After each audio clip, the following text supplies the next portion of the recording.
നാരായണം നമസ്കൃത്യ നരം ജൈവ നരോത്തമം ദേവീം സരസ്വതീം വ്യാസം തതോ ജയമുദീരയേത്. എല്ലാവർക്കും നമസ്കാരം. മഹാഭാരതം വിരാടപർവം ഇന്നു മുതൽ തുടങ്ങുകയാണ്. വിരാട രാജധാനിയിൽ പാണ്ഡവന്മാരെത്തുകയാണ്. ദ്വൈതവനത്തിലെ ആശ്രമത്തിൽ നിന്നും പുറപ്പെട്ട പാണ്ഡവന്മാർ ഒരു വിജന സ്ഥലത്ത് എത്തിച്ചേർന്നു. പുരോഹിതനായ ദൗമ്യനും പരിവാരങ്ങളും അവരോടൊപ്പം ഉണ്ടായിരുന്നു. അവിടെ വെച്ചവർ എല്ലാവരോടും യാത്ര പറഞ്ഞു. ദൗമ്യൻ പാഞ്ചാലത്തേക്ക് പോയി.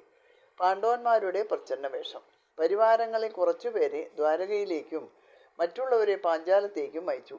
എല്ലാവരും പോയി കഴിഞ്ഞപ്പോൾ പാഞ്ചാലിയും പാണ്ഡവന്മാരും മാത്രം ശേഷിച്ചു. എവിടെയാണ് അജ്ഞാതവാസക്കാലം കഴിച്ചു കൂട്ടേണ്ടത് എന്ന് ആലോചിച്ചു. യുധിഷ്ഠിരൻ സഹോദരന്മാരോട് അവരുടെ അഭിപ്രായം ആരാഞ്ഞു. അർജുനൻ പല രാജ്യങ്ങളുടെയും പേര് പറഞ്ഞു. ഭീമനും പല സ്ഥലങ്ങൾ നിർദ്ദേശിച്ചു. എന്നാൽ അവയൊന്നും തന്നെ സ്വീകാര്യമായി തോന്നിയില്ല. തന്നെയുമല്ല, വിരാട രാജ്യത്തിൽ അജ്ഞാതവാസക്കാലം കഴിച്ചു കൂട്ടണമെന്ന് യമധർമ്മൻ യുധിഷ്ഠിരനെ ഉപദേശിക്കുകയും ആരും കണ്ടുപിടിക്കുകയില്ല എന്ന് അനുഗ്രഹിക്കുകയും ചെയ്തിട്ടുള്ളത് കൊണ്ട് അവർ അവസാനം ഏകകണ്ഠമായി മത്സ്യരാജ്യം തന്നെ തെരഞ്ഞെടുത്തു. എല്ലാവരും കൂടി ഒരേ സ്ഥലത്ത് കേന്ദ്രീകരിക്കണമോ അതോ ഭിന്ന സ്ഥലങ്ങളിലായി കഴിച്ചു കൂട്ടണമോ എന്നതായിരുന്നു പിന്നീടുള്ള ആലോചന. ഒറ്റപ്പെട്ടു പോയാൽ പല വൈഷമ്യങ്ങളും ഉണ്ടാവാൻ ഇടയുള്ളത് കൊണ്ട് ഒരിടത്ത് തന്നെ കഴിഞ്ഞുകൂടുന്നതാണ് നല്ലത് എന്നുള്ള തീരുമാനത്തിലെത്തി. വിരാട നഗരത്തിൽ മത്സ്യരാജാവിൻ്റെ കൊട്ടാരത്തിൽ വിവിധ രംഗങ്ങളിലായി പണിയെടുത്ത് ഒരു വർഷക്കാലം തള്ളി നീക്കുകയാണ് ഉത്തമം എന്നുള്ള യുധിഷ്ഠിരൻ്റെ അഭിപ്രായം എല്ലാവരും അംഗീകരിച്ചു. യുധിഷ്ഠിരൻ പറഞ്ഞു, ഞാൻ ഒരു ബ്രാഹ്മണന്റെ വേഷം ധരിച്ച് കങ്കൻ എന്ന പേരോടുകൂടി വിരാട രാജാവിൻ്റെ സേവകനായി കഴിഞ്ഞുകൂടാം. ചൂതുകളിയിൽ താല്പര്യമുള്ളവനായി അദ്ദേഹത്തിൻ്റെ പ്രീതി സമ്പാദിക്കാം. അദ്ദേഹത്തിന് ആവശ്യമായ ഉപദേശങ്ങൾ കൊടുത്തും നേരം പോക്കും കഥകളും പറഞ്ഞ് രസിപ്പിച്ചും ഞാൻ അദ്ദേഹത്തിൻ്റെ വിശ്വസ്ത പാത്രമാകും. ഞാൻ ആരെന്നോ എവിടുന്ന് വരുന്നുവെന്നോ അന്വേഷിച്ചാൽ മുമ്പ് ആ വക ജോലികളൊക്കെ ചെയ്ത യുധിഷ്ഠിരൻ്റെ സ്നേഹിതനായി അദ്ദേഹത്തിൻ്റെ രാജധാനിയിൽ താമസിച്ചിട്ടുണ്ട് എന്ന് പറയും. എന്താ, എൻ്റെ തീരുമാനത്തെ പറ്റി നിങ്ങൾ എന്തു പറയുന്നു? യുധിഷ്ഠിരൻ അഭിനയിക്കാൻ തയ്യാറാക്കി അവതരിപ്പിച്ച വേഷം എല്ലാവർക്കും ഇഷ്ടപ്പെട്ടു. അദ്ദേഹം ആരും അറിയാതെ ഈ വേഷത്തിൽ വിരാട രാജധാനിയിൽ കഴിച്ചുകൂട്ടുമെന്ന് അവരെല്ലാം തലകുലുക്കി സമ്മതിച്ചു. ഭീമൻ പറഞ്ഞു, ഞാനൊരു പാചകക്കാരനായിട്ടാണ് മത്സ്യഭൂമനെ സമീപിക്കാൻ പോകുന്നത്. അദ്ദേഹത്തിന് ഇഷ്ടമുള്ള വിധത്തിൽ ആഹാരം പാകം ചെയ്തു കൊടുത്ത് അദ്ദേഹത്തിൻ്റെ പ്രീതി സമ്പാദിക്കും. അതുകൂടാതെ വിറക് വെട്ടുക, വെള്ളം കോരുക തുടങ്ങിയ ഭാരമേറിയ പണികളും ചെയ്യാം. ഇടഞ്ഞു വരുന്ന ആനകളെയും കാളകളെയും മറ്റും പിടിച്ചു നിർത്തും. കൊട്ടാരത്തിൽ വരുന്ന മല്ലന്മാരോട് ദ്വന്ദ്വയുദ്ധം നടത്തി എല്ലാവരെയും രസിപ്പിക്കും. ഇതെല്ലാം കൊണ്ട് രാജാവിന് എന്നോട് കൂടുതൽ ഇഷ്ടം തോന്നും. എന്നെ പറ്റിയുള്ള വിവരങ്ങൾ എന്തെങ്കിലും ചോദിച്ചാൽ ഞാൻ പാചകക്കാരനായും ആനക്കാരനായും മല്ലനായും മറ്റും പാണ്ഡവന്മാരെ സേവിച്ചിട്ടുണ്ട് എന്ന് പറയും. ഭീമൻ തെരഞ്ഞെടുത്ത വേഷം കെങ്കേമമാണെന്ന് പറഞ്ഞ് എല്ലാവരും അത് അംഗീകരിച്ചു. അടുത്തതായിട്ട് അർജുനൻ ഏത് വേഷത്തിലാണ് വിരാട രാജധാനിയിൽ കഴിച്ചു കൂട്ടുക എന്ന ചിന്തയായി എല്ലാവർക്കും. അപ്പോൾ ശക്രാത്മജൻ പറഞ്ഞു, ഞാൻ ദേവലോകത്തായിരിക്കുമ്പോൾ നീ നപുംസകമായി തീരട്ടെ എന്ന് ഉർവശി ശപിക്കുകയും അത് അജ്ഞാതവാസകാലത്ത് ഉപകാരമായി തീരുമെന്ന് ദേവേന്ദ്രൻ അനുഗ്രഹിക്കുകയും ചെയ്തിട്ടുണ്ടല്ലോ. അങ്ങനെ ഉർവശി ശാപം ഉപകാരമാക്കാൻ ഞാൻ ഈ അവസരം വിനിയോഗിക്കും. ഞാൻ ഒരു ഷണ്ടനാണെന്ന് ഭാവിക്കും. പെണ്ണിൻ്റെ വേഷം ധരിക്കും. കൈകളിൽ നിറയെ ശംഖുവളകളിട്ട് എൻ്റെ ഞാൻ തഴമ്പുകൾ മറയ്ക്കും. കാതുകളിൽ ശോഭയുള്ള കുണ്ടലങ്ങൾ അണിയും. മുടി മടഞ്ഞുകെട്ടും. സ്വർഗലോകത്ത് വെച്ച് ചിത്രസേനൻ്റെ അടുക്കൽ നിന്ന് പഠിച്ച പാട്ടും കൊട്ടും നൃത്തവുമൊക്കെ ഞാൻ അന്തഃപുര സ്ത്രീകളെ പഠിപ്പിക്കും. പഴങ്കഥകൾ പറഞ്ഞ് അവരെ രസിപ്പിക്കും. കുഞ്ഞിക്കുണി അവരോട് സംസാരിക്കും. എന്തെങ്കിലും എന്നെപ്പറ്റി ചോദിച്ചാൽ പണ്ട് പാഞ്ചാലിയുടെ ദാസിയായിരുന്നു എന്ന് പറയും. ബൃഹന്നള എന്ന പേരാണ് ഞാൻ അവിടെ സ്വീകരിക്കാൻ പോകുന്നത്. ദീർഘബാഹുക്കളോടുകൂടി ദിവ്യരൂപത്തിൽ പ്രശോഭിക്കുന്നവനാണ് അർജുനൻ. വില്ലാളികളിൽ വീരനായ അവൻ തൻ്റെ തേജസ്സും ഭുജബല പരാക്രമവും മറ്റും ഒളിച്ച് എങ്ങനെ അജ്ഞാതനായി കഴിഞ്ഞുകൂടും എന്ന് ചിന്തിച്ച് ഉഴലുകയായിരുന്ന സഹോദരന്മാർ സവ്യസാചിയുടെ വാക്കുകൾ കേട്ട് ആശ്ചര്യഭരിതരായി. അനേകം സുന്ദരിമാരുടെ മനം കവർന്ന കോമള കളയപരനായ ധനഞ്ജയൻ അന്തഃപുരത്തിൽ കഴിച്ചുകൂട്ടാൻ പോകുന്നു എന്നറിഞ്ഞ് സഹോദരന്മാർ അമ്പരന്ന് പരസ്പരം മുഖത്തോട് മുഖം നോക്കി. എങ്കിലും വിജയൻ സ്വീകരിക്കാൻ പോകുന്ന പ്രച്ഛന്ന വേഷം വിജയിക്കുമെന്ന് എല്ലാവർക്കും ബോധ്യമായി. അശ്വപരിപാലകനായിട്ട് കൊട്ടാരത്തിൽ ജോലി സമ്പാദിക്കാനാണ് നകുലൻ ആഗ്രഹിച്ചത്. അവൻ പറഞ്ഞു, ഞാൻ വിരാട രാജാവിൻ്റെ കുതിരക്കാരനായിക്കൊള്ളാം. കുതിരകളെപ്പറ്റി എനിക്ക് നല്ല അറിവുണ്ട്. കുതിരയെ രക്ഷിക്കുന്നതിനും ചികിത്സിക്കുന്നതിനും നല്ല പരിചയമുണ്ടെന്ന് ഞാൻ രാജാവിനെ ബോധ്യപ്പെടുത്തിക്കൊള്ളാം. എന്നെപ്പറ്റി ചോദിക്കുമ്പോൾ ഞാൻ മുമ്പ് യുധിഷ്ഠിര മഹാരാജാവിൻ്റെ കുതിര വിചാരിപ്പുകാരനായിരുന്നു എന്ന് പറയും. ഞാൻ ഗ്രന്ഥികൻ എന്ന പേരാണ് സ്വീകരിക്കുന്നത്. നകുലൻ തിരഞ്ഞെടുത്ത ജോലിയും എല്ലാവർക്കും സ്വീകാര്യമായി. സഹദേവൻ പറഞ്ഞു, എനിക്ക് പശുക്കളുടെ എല്ലാ കാര്യത്തെപ്പറ്റിയും പരിജ്ഞാനമുണ്ട്. അതുകൊണ്ട് വിരാട രാജാവിൻ്റെ ഗോ സംരക്ഷകനായി ഞാൻ ജോലി നേടിയെടുത്തുകൊള്ളാം. എൻ്റെ പേര് തന്ത്രിപാലൻ എന്നാണെന്നും പണ്ട് പാണ്ഡവന്മാരുടെ പശുക്കളെ പരിപാലനം ചെയ്തിട്ടുണ്ടെന്നും ഞാൻ രാജാവിനെ അറിയിക്കും. രാജാവിനെ സന്തുഷ്ടനാക്കി ഞാൻ അവിടെ ജീവിക്കാം. പാണ്ഡവന്മാർ ഓരോരുത്തരും തിരഞ്ഞെടുത്ത അജ്ഞാതവേഷം എല്ലാ തരത്തിലും അനുയോജ്യമാണെന്ന് എല്ലാവർക്കും ബോധ്യമായി. ഇനിയും പാഞ്ചാലിയുടെ കാര്യമാണ്. അവൾ ഇന്ദുമുഖിയാണ്. വിഷാദത്തിൻ്റെ മേഘങ്ങൾ കൊണ്ട് അവളുടെ വദനം മൂടപ്പെട്ടിട്ടുണ്ടെങ്കിലും അതിൻ്റെ ശോഭ മങ്ങിയതല്ലാതെ മാഞ്ഞു പോയിട്ടില്ല. രാജകൊട്ടാരത്തിൽ സമ്പൽ സമൃദ്ധിയുടെ മധ്യത്തിൽ ജനിച്ചു വളർന്ന രാജകുമാരിയാണ് അവൾ. പാണ്ഡവരുടെ പട്ടമഹിഷിയായി സർവരാലും ആദരിക്കപ്പെട്ട് ഇന്ദ്രപ്രസ്ഥത്തിൽ വാണിരുന്ന രാജ്ഞിയാണ് അവൾ. അങ്ങനെയുള്ള ദ്രൗപദി എന്ത് ജോലി ചെയ്താണ് ഒരു ദാസിയെപ്പോലെ വിരാട രാജധാനിയിൽ കഴിഞ്ഞുകൂടുക? അതോർത്തപ്പോൾ പാണ്ഡവന്മാർക്ക് നിസ്സീമമായ ലജ്ജയും ദുഃഖവും തോന്നി. അവർ നിശബ്ദരായിരുന്നു. തൻ്റെ പ്രിയപ്പെട്ട ഭർത്താക്കന്മാരുടെ മനോഗതം മനസ്സിലാക്കിയ മനസ്സിനിയായ മഹിളാരത്നം അവരെ നോക്കി പുഞ്ചിരിച്ചുകൊണ്ട് തികഞ്ഞ ആത്മവിശ്വാസത്തോടെ പറഞ്ഞു, എന്നെ പറ്റി ചിന്തിച്ച് നിങ്ങൾ ആരും വിഷമിക്കരുത്. വിരാട രാജാവിൻ്റെ അന്തഃപുരത്തിൽ അജ്ഞാതയായി ഒരു വർഷം കഴിച്ചു കൂട്ടാൻ എനിക്ക് കഴിയും. അന്തഃപുര സ്ത്രീകളുടെ പരിചാരികയായി പാഞ്ചാലിയുടെയും സുഭദ്രയുടെയും കൂടെ താമസിച്ചിട്ടുണ്ടെന്നും മുടി മൂടിയായി അലങ്കരിക്കുന്നതിൽ വൈദഗ്ധ്യമുള്ള ഒരു സൈരന്ധ്രിയാണെന്നും വിരാട രാജാവിൻ്റെ രാജ്ഞിയെ ബോധ്യപ്പെടുത്തി ഞാൻ അവരുടെ കൂടെ താമസിച്ചു കൊള്ളാം. എൻ്റെ പേര് മാലിനി എന്നാണെന്ന് ഞാൻ പറയും. രാജ്ഞി ആ സുദേഷ്ണയോടൊപ്പം താമസിക്കുന്ന എന്നെ അവർ സംരക്ഷിച്ചുകൊള്ളും. അതുകൊണ്ട് എൻ്റെ കാര്യം ഓർത്ത് നിങ്ങളാരും ദുഃഖിക്കരുത്. ദ്രൗപദിയുടെ വാക്കുകൾ പാണ്ഡവന്മാർക്ക് ആശ്വാസം നൽകി. ഇനി ആയുധങ്ങൾ ഒളിപ്പിക്കുന്നു. അജ്ഞാതവാസകാലത്തേക്ക് വേണ്ട വേഷവിധാനങ്ങളൊക്കെ തയ്യാറാക്കി അവർ മത്സ്യരാജ്യത്തിലേക്ക് പുറപ്പെട്ടു. കാടും മേടും മലയും മരുഭൂമിയും കടന്ന് സാവധാനം അവർ നടന്നു. ദശാർണം, ശൂരസേനം, പാഞ്ചാലം തുടങ്ങിയ രാജ്യങ്ങളിൽ കൂടി സഞ്ചരിച്ച് മത്സ്യരാജ്യത്തിൽ പ്രവേശിച്ചു. വിരാട നഗരത്തിൻ്റെ പ്രാന്തപ്രദേശത്തെത്തി. യുധിഷ്ഠിരൻ പറഞ്ഞു, നാം നഗരത്തിൻ്റെ സമീപത്ത് എത്തിയിരിക്കുന്നു. ആയുധങ്ങളുമായി നഗരത്തിൽ നാം സഞ്ചരിച്ചാൽ ആളുകൾ സംശയിക്കുകയും നമ്മെ തിരിച്ചറിയുകയും ചെയ്യും. അതുകൊണ്ട് ആയുധങ്ങൾ ഇവിടെ എവിടെയെങ്കിലും ഒളിപ്പിച്ച് വെച്ചിട്ട് വേണം നാം നഗരത്തിൽ പ്രവേശിക്കേണ്ടത്. അവിടെ ഒരു കുന്നുണ്ടായിരുന്നു. കുന്നിൻ്റെ മുകളിൽ ശമീവൃക്ഷം ശാഖോപശാഖകളോടുകൂടി പടർന്നു പന്തലിച്ച് വളർന്നു വന്നിരുന്നു. അതിൻ്റെ സമീപത്തായി ഒരു ചൂടുകാടും കണ്ടു. വില്ല്, തൂണീരം, ശംഖ്, ചർമ്മം, വാള് തുടങ്ങിയ ആയുധങ്ങളെല്ലാം ചേർത്ത് വെച്ച് ദൃഢമായി കെട്ടി നകുലൻ അവയെ വൃക്ഷത്തിലുണ്ടായിരുന്ന ഒരു വലിയ പൊത്തിൽ കുളിച്ചു വെച്ചു. അതിനുശേഷം ശ്മശാനത്തിൽ നിന്ന് ഒരു മൃതദേഹം കണ്ടെടുത്ത് ആ മരത്തിൽ കെട്ടിത്തൂക്കി. ആളുകൾ ഈ ശമീവൃക്ഷം ദൂരെ നിന്ന് കാണുമ്പോൾ അതിൽ തൂങ്ങി നിൽക്കുന്ന ശവം കണ്ട് ഒഴിഞ്ഞു പോകണം എന്നുള്ള ഉദ്ദേശത്തോടെയാണ് അപ്രകാരം ചെയ്തത്. അവർ അവിടെ നിന്ന് നഗരത്തിൻ്റെ കവാടത്തിലെത്തി. യുധിഷ്ഠിരൻ പറഞ്ഞു, നാം കൂട്ടമായി നഗരത്തിൽ പ്രവേശിച്ച് സഞ്ചരിച്ചുകൂടാ. ഇവിടെ വെച്ച് വേർതിരിഞ്ഞ് ഒറ്റയ്ക്ക് സഞ്ചരിച്ചാൽ മതി. നമുക്ക് തമ്മിൽ ഉപയോഗിക്കുന്നതിന് ഓരോ ഗൂഢനാമങ്ങൾ ഉണ്ടായിരിക്കുന്നത് നല്ലതാണ്. അത് യഥാക്രമം ജയൻ, ജയന്തൻ, വിജയൻ, ജയൽസേനൻ, ജയൽപരൻ എന്നായിരിക്കും. യുധിഷ്ഠിരൻ പിന്നീട് ഭുവനേശ്വരിയായ ദുർഗാദേവിയെ ഭക്തിപൂർവ്വം വാഴ്ത്തി സ്തുതിച്ചു. ദേവി പ്രീതയായി യുധിഷ്ഠിരൻ്റെ മുന്നിൽ പ്രത്യക്ഷപ്പെട്ടു. ഭക്തവത്സലയായ അമ്മ യുധിഷ്ഠിരനെ അനുഗ്രഹിച്ചു. പാണ്ഡവന്മാർ സന്തോഷിച്ചു. പിന്നീട് അവർ കൂട്ടുപിരിഞ്ഞ് ഒറ്റയ്ക്ക് വിരാട നഗരത്തിൽ പ്രവേശിച്ചു. പാണ്ഡവർ കൊട്ടാരത്തിൽ. യുധിഷ്ഠിരനാണ് ആദ്യം രാജകൊട്ടാരത്തിൽ എത്തിയത്. രാജാവ് അമാത്യന്മാരോടും പൗരമുഖ്യന്മാരോടും കൂടി ആസ്ഥാന മണ്ഡപത്തിൽ ഇരിക്കുകയായിരുന്നു. ധർമ്മപുത്രൻ നിസ്സങ്കോചം രാജസന്നിധിയിലെത്തി രാജാവിനെ വന്ദിച്ചു. പ്രഥമദൃഷ്ട്യാ തന്നെ ഒരു മഹാനെന്ന് തോന്നിയ യുധിഷ്ഠിരനോട് അദ്ദേഹം ആരാണ് എന്നും എവിടുന്നാണ് വരുന്നതെന്നും എന്താണ് വന്നതിൻ്റെ കാരണമെന്നും മറ്റും വിരാട രാജാവ് ചോദിച്ചു. യുധിഷ്ഠിരൻ പറഞ്ഞു, ഞാൻ ഉപജീവന മാർഗം നേടി വന്നിട്ടുള്ള ഒരു ബ്രാഹ്മണനാണ്. എൻ്റെ എല്ലാം നശിച്ചുപോയി. ചൂതുകളിയിൽ എനിക്ക് നല്ല പരിചയമുണ്ട്. കളിക്കുകയും ചെയ്യാം. എൻ്റെ പേര് കങ്കൻ എന്നാണ്. ഞാൻ പണ്ട് യുധിഷ്ഠിര മഹാരാജാവിൻ്റെ സഖാവായിരുന്നു. ബ്രാഹ്മണ വേഷധാരിയാണെങ്കിലും യുധിഷ്ഠിരൻ്റെ ആകർഷണീയമായ ആകാരവും തേജസ്സുറ്റ മുഖഭാവവും കണ്ടപ്പോൾ അദ്ദേഹം ഒരു രാജാവിനെ പോലെ ആദരണീയനാണ് എന്ന് വിരാട രാജാവിന് തോന്നി. യുധിഷ്ഠിരനിൽ അളവറ്റ മതിപ്പ് തോന്നിയ രാജാവ് അദ്ദേഹത്തെ തൻ്റെ സുഹൃത്തായി അരമനയിൽ താമസിച്ചു കൊള്ളുന്നതിന് അനുവദിച്ചു. തന്നെ ആദരിക്കുകയും ബഹുമാനിക്കുകയും ചെയ്യുന്നത് പോലെ എല്ലാവരും കങ്കനോടും പെരുമാറണമെന്ന് തൻ്റെ അനുയായികളോട് അദ്ദേഹം കൽപ്പിക്കുകയും ചെയ്തു. ആസ്ഥാന സഭ പിരിഞ്ഞു. രാജാവ് വേഗനായി കൊട്ടാരത്തിൻ്റെ അങ്കണത്തിൽ ഉലാത്തിക്കൊണ്ടിരിക്കുമ്പോഴാണ് ഭീമൻ അദ്ദേഹത്തിൻ്റെ മുന്നിൽ എത്തിയത്. ഭീമന്റെ അസാമാന്യമായ ശരീരവൽപ്പം കണ്ടപ്പോൾ രാജാവ് ആശ്ചര്യപ്പെട്ടു.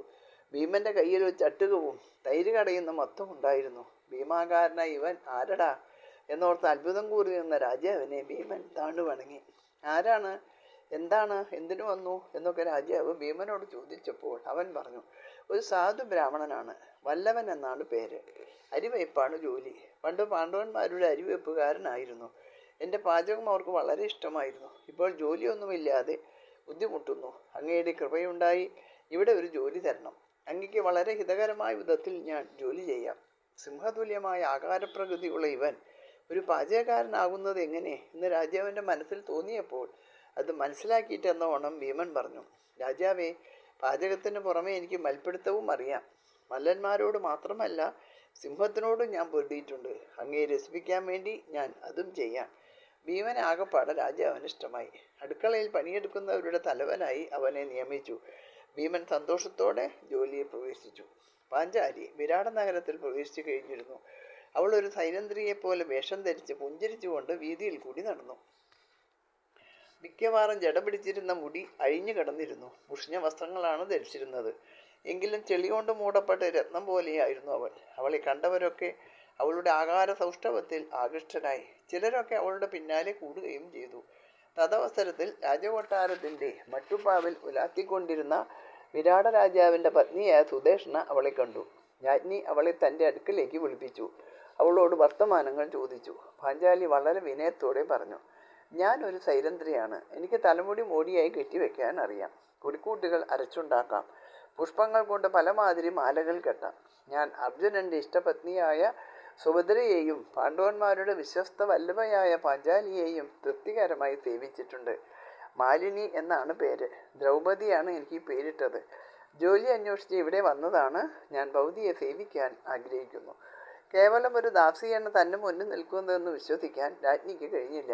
അപ്സരസിനെ പോലെ അതീവ സുന്ദരിയായ അവളുടെ കണ്ണുകൾ താമരതളം പോലെ മനോഹരമായിരുന്നു. അവളുടെ അഴകാർന്ന പുരികങ്ങൾ വില്ലുപോലെ വളഞ്ഞിരുന്നു. ചെന്തൊണ്ടിപ്പഴതടങ്ങൾ അവളുടെ കണ്ഠം ശംഖുപോലെ സുന്ദരമായിരുന്നു. ഹംസനാദിനിയായ അവളുടെ ശബ്ദം മാധുര്യമേറിയതായിരുന്നു. അവളുടെ ആകാരവടിവും ശരീരകാന്തിയും ദേവാംഗനമാരോട് കിടപിടിക്കുന്നതായിരുന്നു.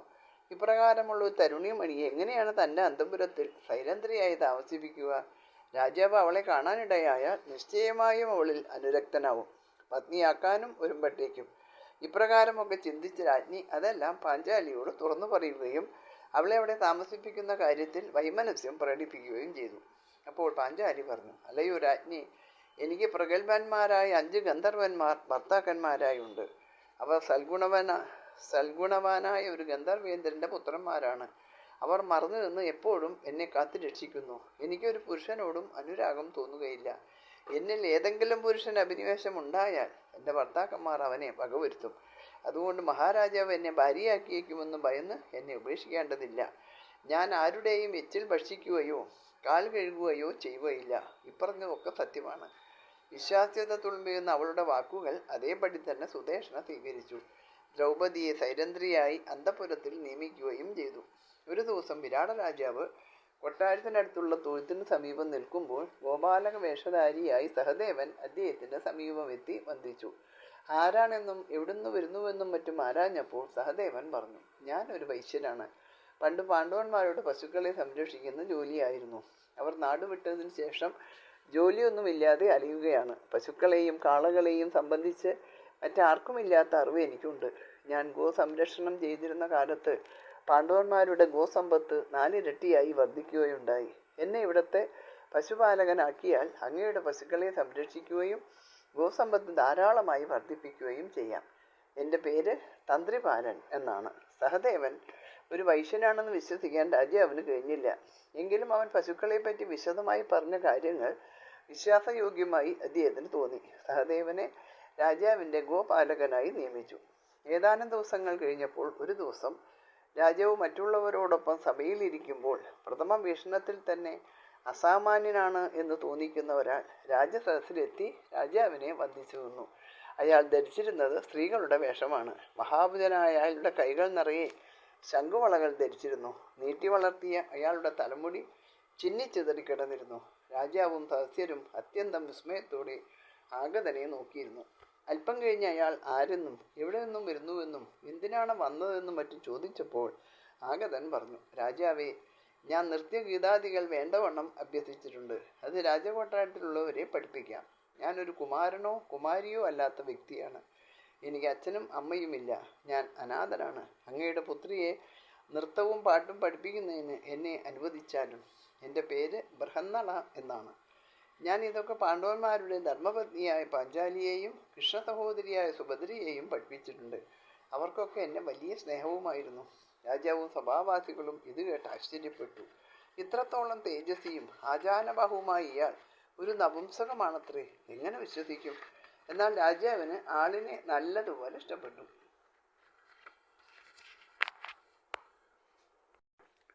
അതുകൊണ്ട് പറഞ്ഞുവിടാനും മനസ്സില്ല. അദ്ദേഹം നപുംസകത്തിനെ അരമനയിൽ അയച്ച് സ്ത്രീകളെ കൊണ്ട് പരിശോധിപ്പിച്ചു. നപുംസകം തന്നെയെന്ന് ബോധ്യം വന്നപ്പോൾ അയാളെ രാജകുമാരിയായ ഉത്തരയെയും മറ്റ് രാജസ്ത്രീകളെയും നൃത്തം പഠിപ്പിക്കുന്നതിനായി നിയമിച്ചു. അന്തപുരത്തിൽ തന്നെ താമസിക്കുന്നതിനും അനുവദിച്ചു. അങ്ങനെ പാഞ്ചാലിയുടെയും സുഭദ്രയുടെയും സ്നേഹപാത്രമായ അർജുനൻ ബൃഹന്നളയായി ഉത്തരയെ നൃത്യഗീതാദികൾ അഭ്യസിപ്പിക്കാൻ രാജകൊട്ടാരത്തിൽ തന്നെ താമസവുമാക്കി. അധിക ദിവസങ്ങൾ കഴിഞ്ഞില്ല. അതിനു മുമ്പായി നകുലനും വിരാട രാജാവിൻ്റെ കൊട്ടാരത്തിലെത്തി. കയ്യിലൊരു ചമ്മട്ടിയുമായി വഴിയിൽ കണ്ട കുതിരകളെയൊക്കെ പരിശോധിച്ച് വിദഗ്ധാഭിപ്രായം പറഞ്ഞുകൊണ്ട് നടന്നിരുന്ന അവൻ്റെ വേഷം ഒരു കുതിരക്കാരൻ്റേതായിരുന്നു. അശ്വിനി ദേവന്മാരെ പോലെ സുകുമാര കളേബരനായിരുന്ന അവൻ രാജാവിൻ്റെ ശ്രദ്ധയിൽപ്പെട്ടു. അവനോട് അദ്ദേഹം അവൻ്റെ കാര്യങ്ങളൊക്കെ തിരക്കി. അവൻ പറഞ്ഞു, ഞാൻ ഒരു അശ്വപാലനാണ്.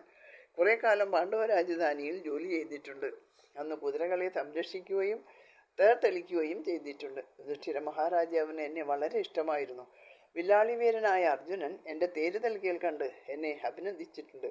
ഇപ്പോൾ ജോലിയൊന്നുമില്ലാതെ അലഞ്ഞു നടക്കുകയാണ്. ഇവിടെ ഒരു ജോലി ലഭിച്ചാൽ അതെൻ്റെ കഴിവിനൊത്തവണ്ണം സമർത്ഥമായി ചെയ്യാം. എൻ്റെ പേര് ഗ്രന്ഥികൻ എന്നാണ്.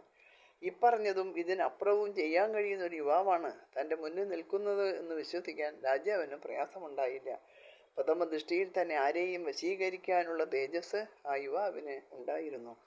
ഒരു മടിയും കൂടാതെ രാജാവ് അവനെ അരമനയിലെ അശ്വപാലകരുടെ നേതാവായി നിയമിച്ചു.